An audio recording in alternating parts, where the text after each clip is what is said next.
ಎಲ್ಲರಿಗೂ ನಮಸ್ಕಾರ. ನಮಸ್ತೆ ಫ್ರೆಂಡ್ಸ್, ಇವತ್ತು ನಾವು ಬೆಲ್ಲದಿಂದ ಆಗುವಂತಹ ಆರೋಗ್ಯಕರ ಮತ್ತು ಲಾಭದಾಯಕ ಅಂಶಗಳನ್ನು ತಿಳ್ಕೊಳ್ಳೋಣ.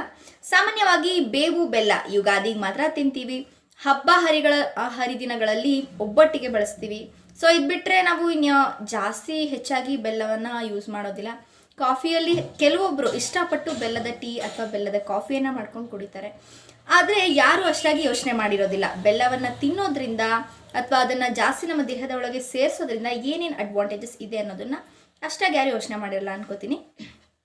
ಸೊ ಇವತ್ತಿನ ವಿಡಿಯೋದಲ್ಲಿ ಬೆಲ್ಲದಿಂದ ಆಗುವಂಥ ಆದಷ್ಟು ಹೆಚ್ಚಿನ ಪ್ರಮಾಣದ ಪೋಷಕಾಂಶಗಳನ್ನು ನಮ್ಮ ದೇಹಕ್ಕೆ ಹೇಗೆ ಸೇರಿಸಬೇಕು ಅನ್ನೋದನ್ನು ಇವತ್ತಿನ ವಿಡಿಯೋದಲ್ಲಿ ನಾನು ನಿಮಗೆ ತಿಳಿಸ್ಕೊಡ್ತೀನಿ. ಓಕೆನಾ? ಬೆಲ್ಲದಲ್ಲಿ ಕೆಲವೊಂದು ರೀತಿಯ ಖನಿಜಾಂಶ, ಕಬ್ಬಿಣಾಂಶ, ಪೋಷಕಾಂಶಗಳು, ವಿಟಮಿನ್ಸ್, ಪ್ರೋಟೀನ್ಸ್ ಎಲ್ಲ ಇರುತ್ತೆ.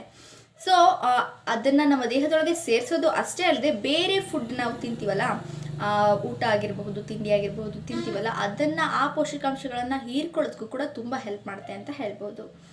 ಬೆಲ್ಲವನ್ನು ತಿನ್ನೋದ್ರಿಂದ ಅದು ಬೆಲ್ಲ ಸಿಹಿ ಅಷ್ಟೇ ಆಗಿರೋದಿಲ್ಲ, ನಮ್ಮ ದೇಹದ ಆರೋಗ್ಯ ಕೂಡ ಸಿಹಿ ಆಗಿರೋದಕ್ಕೆ ತುಂಬ ಹೆಲ್ಪ್ ಮಾಡುತ್ತೆ ಅಂತ ಹೇಳ್ಬೋದು. ಇದಲ್ಲದೆ ಸಕ್ಕರೆ ಬದಲು ಬೆಲ್ಲವನ್ನು ಬಳಸೋದ್ರಿಂದ ರೇಟು ಕೂಡ ಕಮ್ಮಿ ಇರುತ್ತೆ, ಮೀನ್ಸ್ ಖರ್ಚು ಕೂಡ ಕಮ್ಮಿ ಆಗುತ್ತೆ, ಮತ್ತು ನಮ್ಮ ಹೆಲ್ತನ್ನು ಕೂಡ ಚೆನ್ನಾಗಿಡೋದಕ್ಕೆ ಮತ್ತು ಬ್ಯಾಲೆನ್ಸ್ಡ್ ಆಗಿಡೋದಕ್ಕೆ ತುಂಬ ಹೆಲ್ಪ್ ಮಾಡುತ್ತೆ ಅಂತಲೇ ಹೇಳ್ಬೋದು. ಹಾಗಿದ್ರೆ ಮೊದಲನೇ ಅಡ್ವಾಂಟೇಜ್ ಏನಪ್ಪ ಬೆಲ್ಲವನ್ನು ಸೇವನೆ ಮಾಡೋದ್ರಿಂದ ಅಂತ ಹೇಳೋದಾದರೆ, ಊಟ ಆದಮೇಲೆ ಒಂದೇ ಒಂದು ತುಂಡಿನಷ್ಟು ಒಂಚೂರು ಬೆಲ್ಲನ ತಿನ್ನೋದ್ರಿಂದ ಜೀರ್ಣಕ್ರಿಯೆ ಚೆನ್ನಾಗಾಗುತ್ತೆ ಮತ್ತು ಮಲಬದ್ಧತೆ ತೊಂದರೆ ಏನೂ ಕಾಡೋದಿಲ್ಲ. ಸೊ ಪ್ರತಿನಿತ್ಯ ಮಧ್ಯಾಹ್ನದ ಊಟ ಅಥವಾ ರಾತ್ರಿ ಊಟ ಯಾವಾಗಲಾದರೂ ಪರವಾಗಿಲ್ಲ, ಒಂದು ಬಾರಿ ಇನ್ನಷ್ಟು ಬೆಲ್ಲವನ್ನು ತುಂಡು ಮಾಡಿ ತಿನ್ನೋದ್ರಿಂದ ಜೀರ್ಣಕ್ರಿಯೆ ಚೆನ್ನಾಗಾಗುತ್ತೆ ಮತ್ತು ಯಾವುದೇ ರೀತಿಯ ಹೊಟ್ಟೆ ನೋವಿನ ತೊಂದರೆಗಳು ಕಾಣಿಸ್ಕೊಳ್ಳೋದಕ್ಕೆ ಇದು ಬಿಡೋದಿಲ್ಲ. ಇನ್ನು ಎರಡನೇ ಅಡ್ವಾಂಟೇಜ್ ಏನಪ್ಪ ಬೆಲ್ಲವನ್ನು ಪ್ರತಿನಿತ್ಯ ತಿನ್ನೋದ್ರಿಂದ ಅಂತ ಹೇಳೋದಾದ್ರೆ, ನೈಟ್ ಮಲಗಬೇಕಾದ್ರೆ ಒಂಚೂರು ಬೆಲ್ಲವನ್ನು ತಿನ್ನೋದ್ರಿಂದ ಗ್ಯಾಸ್ ಟ್ರಬಲ್ ಆಗಿರಬಹುದು, ಗ್ಯಾಸ್ಟ್ರಿಕ್ ಟ್ರಬಲ್ ಆಗಿರಬಹುದು, ಎರಡೂ ಕೂಡ ಅವಾಯ್ಡ್ ಆಗೋದಕ್ಕೆ ತುಂಬ ಹೆಲ್ಪ್ ಮಾಡುತ್ತೆ ಅಂತ ಹೇಳ್ಬೋದು. ಅರ್ಥ ಆಯ್ತಲ್ವ ನಾನು ಏನು ಹೇಳಿದೆ ಅಂತ? ಎಸ್, ಇದರಿಂದ ಈ ಸಮಸ್ಯೆಯಿಂದ ನೀವು ದೂರ ಆಗಬೇಕಂದ್ರೆ ಪ್ರತಿನಿತ್ಯ ಮಲಗಬೇಕಾದ್ರೆ ನಿದ್ರೆನೂ ಚೆನ್ನಾಗಿ ಬರುತ್ತೆ ಮತ್ತು ಯಾವುದೇ ರೀತಿಯ ಟ್ರಬಲ್ ಕೂಡ ಇರೋದಿಲ್ಲ. ಇದಾದ ನಂತರ ಇನ್ನು ಯಾವ ಉಪಯೋಗ ಇದೆ ಬೆಲ್ಲವನ್ನು ಪ್ರತಿನಿತ್ಯ ಬಳಸೋದ್ರಿಂದ ಅಂತ ಹೇಳೋದಾದರೆ, ಕೀಲು ನೋವು ಏನಾದರೂ ಇದ್ದರೆ, ಹೆಚ್ಚಾಗಿ ಕೆಲವೊಬ್ಬರಿಗೆ ಕೀಲು ನೋವು ಹೆಚ್ಚಾಗಿ ಕಾಣಿಸ್ಕೊಳ್ತಾನೆ ಇರುತ್ತೆ, ಅವಾಯ್ಡ್ ಮಾಡೋದಕ್ಕೆ ಆಗಲ್ಲ, ತುಂಬ ನರಳ್ತಾ ಇರ್ತಾರೆ, ಬಟ್ ಅವ್ರ ಪ್ರಾಬ್ಲಮ್ನ ಎಕ್ಸ್ಪ್ರೆಸ್ ಮಾಡ್ಕೊಳ್ಳೋದಕ್ಕೂ ಆಗಲ್ಲ ಮತ್ತು ಒಳಗೆ ಇಟ್ಕೊಂಡು ನರಳಕ್ಕೂ ಆಗಲ್ಲ, ಈ ಥರ ಪ್ರಾಬ್ಲಮ್ಗಳನ್ನ ಫೇಸ್ ಮಾಡ್ತಾ ಇರ್ತಾರೆ. ಸೊ ಅವರಿಗೆ ಪ್ರತಿನಿತ್ಯ ಬೆಲ್ಲ ಮತ್ತು ಶುಂಠಿಯನ್ನು ಮಿಕ್ಸ್ ಮಾಡಿ ಸೇವನೆ ಮಾಡೋದ್ರಿಂದ ಕೀಲು ನೋವು ಕಮ್ಮಿ ಆಗುತ್ತೆ ಅಂತ ಹೇಳ್ಬೋದು. ಇನ್ನಷ್ಟು ಉಪಯೋಗಗಳನ್ನು ಹೇಳ್ತೀನಿ. ನೀವೇನು ನಮ್ಮ ಚಾನಲ್ಗೆ ಸಬ್ಸ್ಕ್ರೈಬ್ ಆಗಿಲ್ಲ ಅಂದರೆ ಸಬ್ಸ್ಕ್ರೈಬ್ ಆಗಿ, ಹಾಗೂ ಮುಂಬರುವ ವಿಡಿಯೋಗಳು ನಿಮಗೆ ಮೊದಲು ತಲುಪಲು ಪಕ್ಕದಲ್ಲಿರೋ ಬೆಲ್ ಐಕಾನ್ ಕೂಡ ಪ್ರೆಸ್ ಮಾಡಿ. ಇನ್ನು ನೆಕ್ಸ್ಟ್ ಉಪಯೋಗ ಏನಪ್ಪ ಬೆಲ್ಲವನ್ನು ಪ್ರತಿನಿತ್ಯ ತಿನ್ನೋದ್ರಿಂದ ಅಂತ ಹೇಳೋದಾದರೆ, ಕೆಲವೊಬ್ಬರಿಗೆ ಚಳಿಗಾಲದಲ್ಲಿ ಹೆಚ್ಚಾಗಿ ಗಂಟ್ಲು ನೋವು ಬರೋದು ಕಾಣಿಸ್ಕೊಳುತ್ತೆ. ಗಂಟ್ಲು ನೋವೇನಾದರೂ ಸ್ಟಾರ್ಟ್ ಆದರೆ ಅದು ತುಂಬ ದಿನ ಉಳ್ಕೊಳುತ್ತೆ ಮತ್ತು ಊಟ ಅಟ್ಲೀಸ್ಟ್ ನೀರನ್ನು ಕುಡಿಯೋಕ್ಕೆ ಆಗದೆ ಇರೋ ರೀತಿ ಅದು ತುಂಬ ಶ್ರಮನ ಕೊಟ್ಬಿಡುತ್ತೆ. ಸೊ ಅದನ್ನು ಹೇಗೆ ನಿವಾರಣೆ ಮಾಡ್ಕೋಬೇಕಂತಂದರೆ, ಒಂದು ಸ್ವಲ್ಪ ಬಿಸಿ ನೀರು ಜೊತೆಗೆ ಶುಂಠಿ ಮತ್ತು ಬೆಲ್ಲ ಚೆನ್ನಾಗಿ ಕರಗಬೇಕು, ಶುಂಠಿ ಮತ್ತು ಬೆಲ್ಲವನ್ನು ಹಾಕಿ ಮಿಕ್ಸ್ ಮಾಡಿ ಕುಡಿಯೋದ್ರಿಂದ ಗಂಟಲು ನೋವು ಬೇಗ ವಾಸಿಯಾಗುತ್ತೆ. ಇದಲ್ಲದೆ ಪ್ರತಿನಿತ್ಯ ಬೆಲ್ಲವನ್ನು ತಿನ್ನೋದ್ರಿಂದ ಮೂತ್ರಪಿಂಡದಲ್ಲಿ ಕಾಣಿಸ್ಕೊಳ್ಳುವಂತಹ ಕೆಲವೊಂದು ವಿಷಕಾರಿ ಅಂಶಗಳನ್ನು ಹೊರ ಹಾಕೋದಕ್ಕೆ ತುಂಬ ಸಹಾಯಕ ಅಂತ ಹೇಳ್ಬೋದು. ಅದಲ್ಲದೆ ನಮ್ಮ ಆರೋಗ್ಯವನ್ನು ನಮ್ಮ ಹಿಡಿತದಲ್ಲಿ ಇಟ್ಕೊಂಡ ಹಾಗೆ ಆಗುತ್ತೆ. ಇನ್ನು ನೆಕ್ಸ್ಟ್ ಉಪಯೋಗ ಏನಪ್ಪ ಪ್ರತಿನಿತ್ಯ ಬೆಲ್ಲವನ್ನು ತಿನ್ನೋದ್ರಿಂದ ಅಂತ ಹೇಳೋದಾದರೆ, ಶೀತ, ಕೆಮ್ಮು, ನೆಗಡಿ ಏನಾದರೂ ಇದ್ದರೆ, ಜಾಸ್ತಿ ಕಫ ಕಟ್ಟೋದಾಗಿರಬಹುದು, ಹೆಚ್ಚಿನ ಕೆಮ್ಮು, ಶೀತ ಏನಾದರೂ ಇದ್ದರೆ, ಒಂದು ಲೋಟ ಬಿಸಿನೀರಿಗೆ ಬೆಲ್ಲ ಚೆನ್ನಾಗಿ ಹಾಕಿ ಅದನ್ನು ಚೆನ್ನಾಗಿ ಮಿಕ್ಸ್ ಮಾಡಿ, ಬೆಲ್ಲ ಕಂಪ್ಲೀಟಾಗಿ ಕರಗಬೇಕು, ಒಂದು ಚೂರೂ ಅದು ಗಟ್ಟಿಯಾಗಿರಬಾರ್ದು, ಅಷ್ಟು ಕಂಪ್ಲೀಟಾಗಿ ಕರಗಿಸಾದ ನಂತರ ಆ ನೀರನ್ನು ಕುಡಿಯೋದು, ಬಿಸಿಯಾಗೇ ಇರಬೇಕು. ಆ ಬಿಸಿ ನೀರನ್ನು ಕುಡಿಯೋದ್ರಿಂದ ಕಫ ಕಟ್ಟಿರೋದನ್ನು ಕ್ಲಿಯರ್ ಮಾಡೋದಕ್ಕೆ ಇದು ಹೆಲ್ಪ್ ಮಾಡುತ್ತೆ. ಅದಲ್ಲದೆ ನೀವು ಕಾಫಿಗೆ ಬೇಕಾದರೆ ಬೆಲ್ಲ ಹಾಕೊಂಡು ಕುಡಿಬೋದು. ಸಕ್ಕರೆ ಬದಲು ಬೆಲ್ಲವನ್ನು ಹೆಚ್ಚಾಗಿ ಬಳಸೋದ್ರಿಂದ ಹೆಲ್ತ್ ಚೆನ್ನಾಗಿರುತ್ತೆ ಅಂತಲೇ ಹೇಳಬಹುದು. ಇದಲ್ಲದೆ ಪ್ರತಿನಿತ್ಯ ಬೆಲ್ಲವನ್ನು ತಿನ್ನೋದ್ರಿಂದ ರಕ್ತಹೀನತೆ ಸಮಸ್ಯೆ ಕೂಡ ನಿವಾರಣೆ ಆಗುತ್ತೆ ಮತ್ತು ರಕ್ತದ ಶುದ್ಧೀಕರಣ ಮಾಡೋದಕ್ಕೆ ತುಂಬ ಹೆಲ್ಪ್ ಮಾಡುತ್ತೆ ಅಂತ ಹೇಳ್ಬೋದು.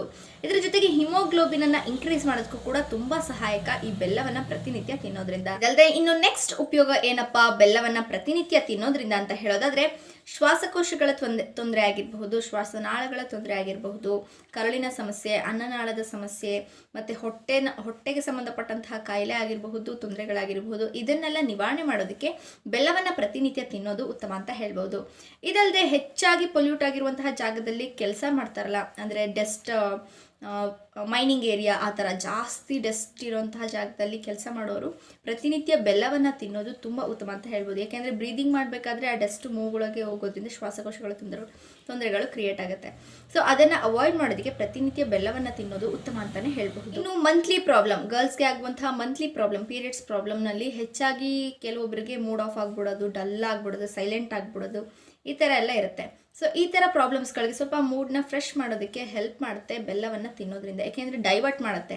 ನಾವು ಆದಷ್ಟು ನಮ್ಮ ಮೈಂಡನ್ನು ಡೈವರ್ಟ್ ಮಾಡೋದ್ರಿಂದ, ಪೀರಿಯಡ್ಸ್ ಟೈಮಲ್ಲಿ ಮೈಂಡನ್ನು ಡೈವರ್ಟ್ ಮಾಡೋದ್ರಿಂದ ಹೊಟ್ಟೆ ನೋವು ಕಮ್ಮಿ ಆಗುತ್ತೆ ಮತ್ತು ಕಾಲು ನೋವು ಸೆಳ್ತಾ ಇದೆ ಯಾವುದು ನಮ್ಮ ಗಮನಕ್ಕೆ ಬರೋಲ್ಲ.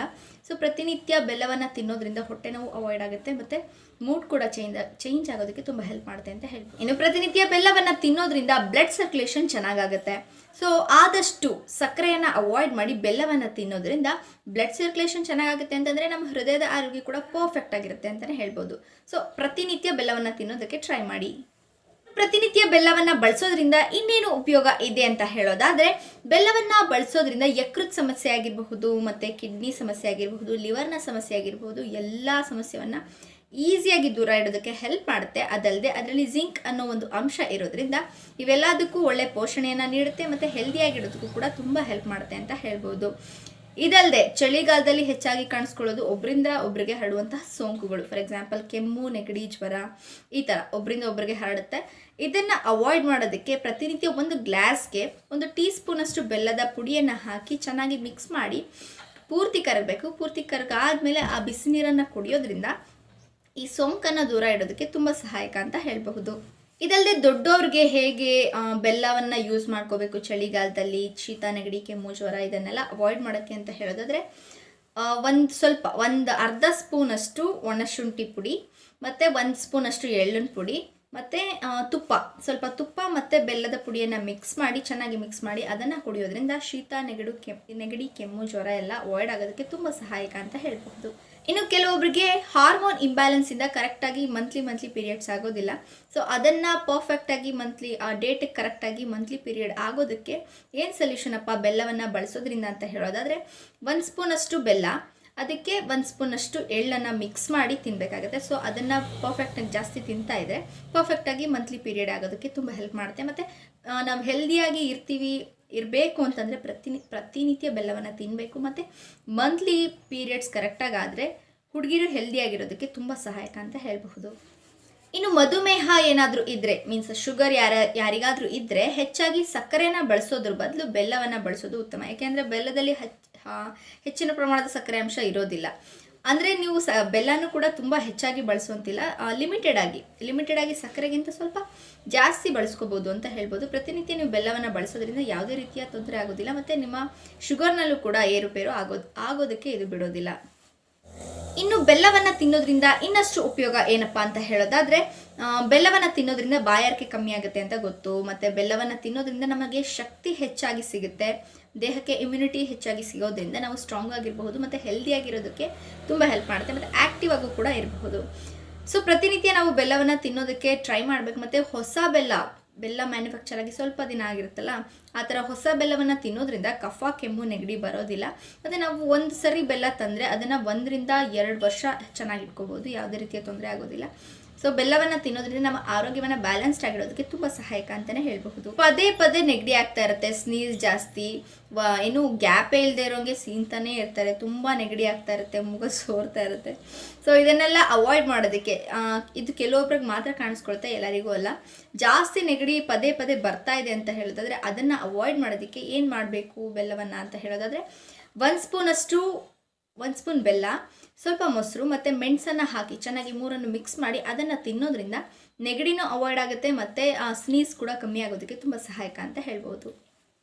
ಇನ್ನು ಬೆಲ್ಲದ ಜೊತೆಗೆ ನೆಲ್ಲಿಕಾಯನ್ನು ಮಿಕ್ಸ್ ಮಾಡಿ ತಿನ್ನೋದ್ರಿಂದ ಹಾರ್ಮೋನ್ ಇಂಬ್ಯಾಲೆನ್ಸ್ ಆಗಿದ್ರೆ ಅದನ್ನು ಬ್ಯಾಲೆನ್ಸ್ಡ್ ಆಗಿಡೋದಕ್ಕೆ ಆಗಿರಬಹುದು ಮತ್ತು ರಕ್ತದೊತ್ತಡ ಕಂಟ್ರೋಲ್ಗೆ ಬರುತ್ತೆ. ಇದಲ್ಲದೆ ರಕ್ತಪಿತ್ತದ ಸಮಸ್ಯೆ ಇದ್ರೂ ಕೂಡ ಅವಾಯ್ಡ್ ಆಗುತ್ತೆ. ಅದರ ಜೊತೆಗೆ ದಾಹ, ಮೀನ್ಸ್ ಥರ್ಸ್ಟಿಯನ್ನು ಕೂಡ ಅವಾಯ್ಡ್ ಮಾಡೋದಕ್ಕೆ ತುಂಬ ಹೆಲ್ಪ್ ಮಾಡುತ್ತೆ ಅಂತ ಹೇಳ್ಬೋದು.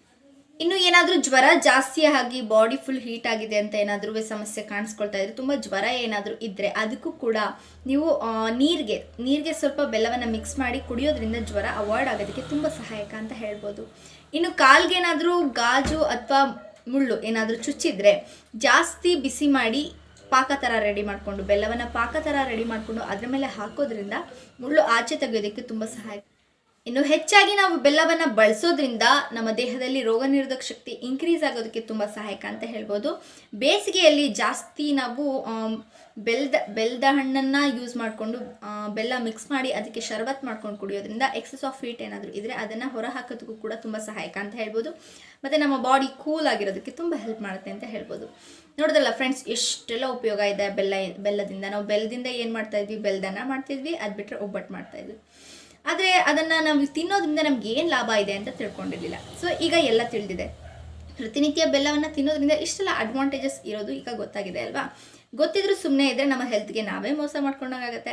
ಸೊ ಪ್ರತಿನಿತ್ಯ ಆದಷ್ಟು ಬೆಲ್ಲವನ್ನು ಬಳಸೋಣ. ಮತ್ತು ನೆಕ್ಸ್ಟ್ ವಿಡಿಯೋದಲ್ಲಿ ಮತ್ತಷ್ಟು ಹಣ್ಣು ತರಕಾರಿ ಸೊಪ್ಪಿನ ಬಗ್ಗೆ ಮಾಹಿತಿಯನ್ನು ಕೊಡ್ತೀನಿ. ನೀವಿನ್ನೂ ಚಾನಲ್ಗೆ ಸಬ್ಸ್ಕ್ರೈಬ್ ಆಗಿಲ್ಲ ಅಂದರೆ ಸಬ್ಸ್ಕ್ರೈಬ್ ಆಗಿ. ವಿಡಿಯೋ ಇಷ್ಟ ಆಗಿದ್ದಲ್ಲಿ ಲೈಕ್ ಮಾಡಿ, ಮತ್ತು ಉಪಯೋಗ ಆಗುತ್ತೆ ಅನಿಸಿದ್ದಲ್ಲಿ ಕಮೆಂಟ್ ಮಾಡಿ. ಮತ್ತು ನಿಮ್ಮ ಫ್ರೆಂಡ್ಸ್ಗೂ ಕೂಡ ಬೆಲ್ಲದಿಂದ ಆಗುವಂತಹ ಉಪಯೋಗಗಳನ್ನು ತಿಳಿಸೋದಕ್ಕೆ ಈ ವಿಡಿಯೋನೆಲ್ಲ ಕಡೆ